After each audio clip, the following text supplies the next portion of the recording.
a chama do amor.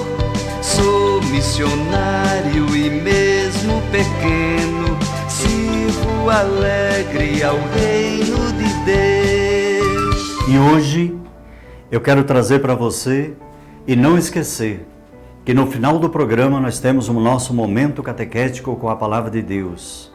E também, dia 12 está chegando, está se aproximando e a nossa live com certeza será às 19h30 lá no YouTube. Hoje Jesus Cristo fala-nos com firmeza. Eu vos digo, quer afirmar que perante os seus filhos, os homens, o raciocínio de Jesus é uma lógica esmagadora. Se um de vós for pai e filho, e lhe pedir um peixe, e em vez de dar-lhe uma serpente, e se lhe pedir um ovo, dar-lhe-á um escorpião? Veja bem que a pergunta de Jesus é muito astuta. E a conclusão enche-nos de esperança. Porque a esperança que ele traz para nós diz assim: se vós que sois mau, sabeis dar coisas boas aos vossos filhos, quanto mais o Pai do céu lhe dará o Espírito Santo, àqueles que lhe pedem. Garantia total desse êxito. Vamos ao Evangelho de hoje, tomando a nossa Bíblia.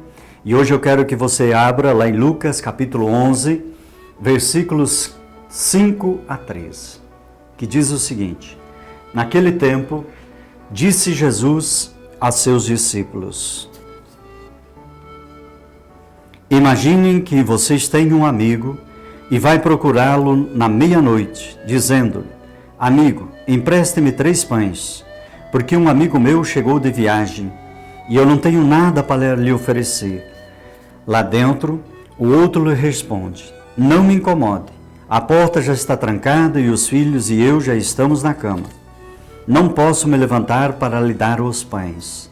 Eu lhe digo, ainda aquele que não se levantar para dar os pães, por ser seu amigo, vai se levantar ao menos por causa da insistência dele e lhe dará tudo o que ele necessita. Hoje, quando olhamos para essa divina palavra da liturgia, nós percebemos de que, como aos homens, depois de perder a transcendência, só lhe resta o grito que só quer ser terra e atenta a converter o céu e a profundidade do mar em sua terra. Por isso a liturgia ela é verdadeiramente estendida, identificando-nos com Cristo e louvando ao Pai sendo Filho do Filho. Devolve a integridade ao homem. No mar vivem os peixes e calam. Os animais da terra gritam, mas as aves, cujo espaço vital é o céu, e cantam. O próprio do mar é o silêncio. O próprio da terra é o grito. E o próprio do céu é o canto. Mas o homem participa nas 3 coisas. Leva em si mesmo a profundidade do mar, a carga da terra e a altura do céu, e por isso lhe pertence as 3 propriedades: calar, gritar e cantar. Jesus, tua chamada evita-nos de novo a calar e a cantar. Tu nos devolve a profundidade e a altura, o silêncio e o canto. Vamos agora ao nosso momento catequético. Eu gostaria de chamar a atenção agora de você. Nós vamos entrar agora na introdução dos evangelhos. E nós vamos estudar lá adiante, depois que nós tivermos toda a introdução, nós vamos estudar o evangelho de Marcos. Mas agora, preste atenção. O evangelho tem uma palavra de origem grega que significa notícias boas. Novo Testamento. O Novo Testamento é uma segunda aliança. Tem 2 fases distintas. A abrangência histórica é o período que compreende a vida e a pregação de Jesus até a morte do último apóstolo. Este período encerra com João Evangelista por volta do ano 100 depois de Cristo. A abrangência literária é um período em que foi escrito o Novo Testamento, que vai do ano 51 depois de Cristo até por volta do ano 100 depois de Cristo.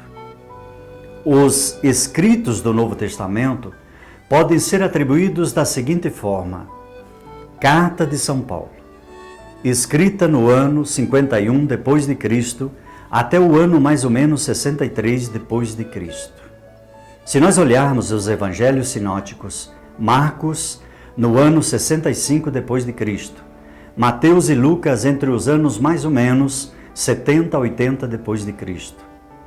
Nós temos as cartas apostólicas, primeira e segunda e terceira as cartas de São João, ou melhor, de João, carta de Tiago, de Judas, e a primeira e segunda carta de Pedro, entre os anos mais ou menos 80 a 90 depois de Cristo.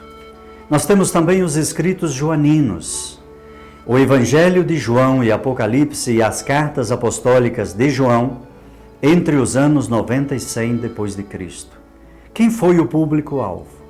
O Evangelho de Mateus, ele foi escrito para convencer os judeus de que Jesus era o mesmo Messias e que estava por vir. Por isso enfatiza o Antigo Testamento e as profecias e a respeito desse ungido. O Evangelho de Marcos, discípulo de Pedro, foi escrito para evangelizar principalmente os romanos e relata somente 4 das parábolas de Jesus, enfatizando principalmente as ações de Jesus. Vamos ao Evangelho de Lucas, que foi escrito lá pelo ano, mais ou menos, já vamos ver. Mas o que diz no Evangelho escrito aos gentios, os não-judeus? Enfatizado a misericórdia de Deus através da salvação por Jesus Cristo, principalmente aos pobres e humildes de coração. O Evangelho de João foi escrito para doutrinar os novos convertidos. Não cita nenhuma das parábolas de Jesus. Afinal, as parábolas já eram conhecidas no meio cristão, através dos relatos contidos nos outros evangelhos. Porém, combate com firmeza as primeiras heresias surgidas, como, por exemplo, o gnosticismo, que negava a verdadeira encarnação do Filho de Deus, e outras seitas semelhantes, que também negavam a divindade de Jesus Cristo. Por isso, os evangelhos sinóticos, que quer dizer semelhantes, mas também há diferença entre eles. Os evangelhos, por exemplo, de Marcos, Mateus e Lucas, são considerados sinóticos, por serem basicamente a mesma estrutura cronológica e geografias iguais. Há grande semelhança nos relatos da vida pública de Jesus, após o batismo, para o ministério de Jesus da Galileia e para o itinerário de Jesus que se fez lá da Galileia até Jerusalém. Por isso, a atividade de Jesus na própria Jerusalém. Devido às datas de composição dos seus evangelhos, também fica evidente a diferença quanto ao número de versículos que cada evangelho sinótico contém.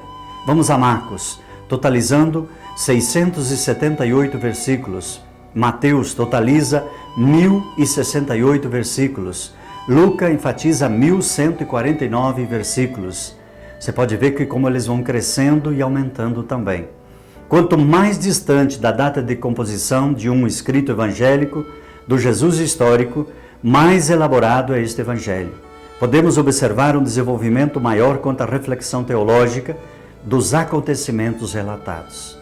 Estamos no mês missionário e o desafio continua em rezar o terço todos os dias. O maior obstáculo para as missões são os padres. A Santíssima Virgem Maria, estrela da evangelização e consoladora dos aflitos, discípula e missionária do seu Filho Jesus, continue a amparar-nos e interceder por nós. Foi na carta escrita agora pelas missões, pelo nosso Papa Francisco.